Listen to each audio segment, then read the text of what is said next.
Okay, so when you do this exercise to get started, you get the weight, put them by your feet. You're going to have to grab them, pick them up, get them on your legs right here, right? Now, the heavier you go, the more annoying this will become. I've only ever seen one gym that has the fancy rack where you can unrack it like a barbell. But typically what you're going to have to do is lean back with the weight. Make sure your shoulders are nice and even on the pad in a good position. I like to start at the bottom. I've seen some people throw their arms back straight and start at the top. Not for me. I like starting from the bottom, getting that first rep in. The first rep is going to be a little difficult, especially the heavier you go. But once you get a rhythm, that will be good.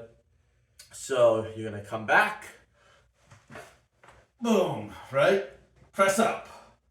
In terms of range of motion at the top, if I'm not controlling it, I may stop up here. If I'm controlling it better, get closer. You do not have to bang the dumbbells together. This is not necessary. You just want to come up to a good point up the top, right?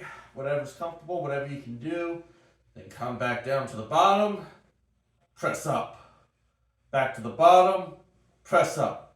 Try to keep your elbows inward and don't flare. I have a bad habit of flaring a lot. It's a bad habit I've had for years. But what you want to do is keep the elbows in, get a good range of motion, come up. In terms of the bottom, I recommend, as long as you get the bicep joint right below the shoulder, that's a good range of motion. And you don't want to be half repping. The good thing is with this exercise, you can get plenty of range of motion, so you can get a good stretch on the chest. And then when you're done, you want to control that final weight. If you can come up with the weight like this, that's good. I know when I'm going heavy, I may have to throw the dumbbells down. If I'm going to failure, that final rep, right? I may be so burnt out. I may be so burnt out by that final rep, I'll come down and just control them as much as I can right there.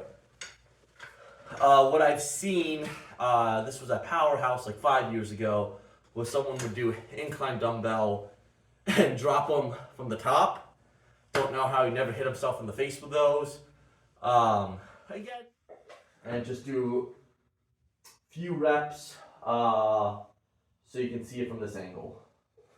Coming down, pressing up, coming down, pressing up, coming down, pressing up. Elbows in. Like I said, I have the bad habit of flaring a lot. Range of motion, no good, no good, no good. Okay, there we go. We want the bottom to be around here. Coming up, top view, want the range of motion somewhere between here, right? Like I said, just another angle for you to see it. Okay, we're coming down, coming up, putting the weight down. Okay, and now in terms of demonstration, I'm just going to do one actual working set with 110s right here to give you a better look on how it looks like. So just looking over what I did for the demonstration just now, the range of motion is going to be a lot more extreme when you have smaller dumbbells since they don't take up as much space, so you can come down a lot more. I just think it's important to show some range of motion that I think would be good with heavier weight.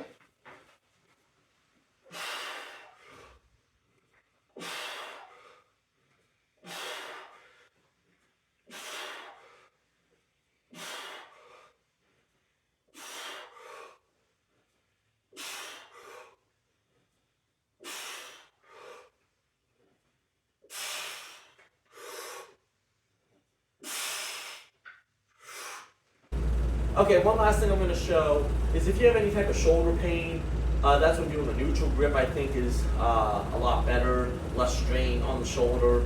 So like I said, my problem is I flare out a lot. If you feel like you have really bad shoulders, keeping the elbows in tighter is going to be much better for you. So if you feel like you don't trust your shoulders to be able to handle this, just go with a neutral grip. So just do the same thing. And just try to keep those hands neutral, right? And just come down like this.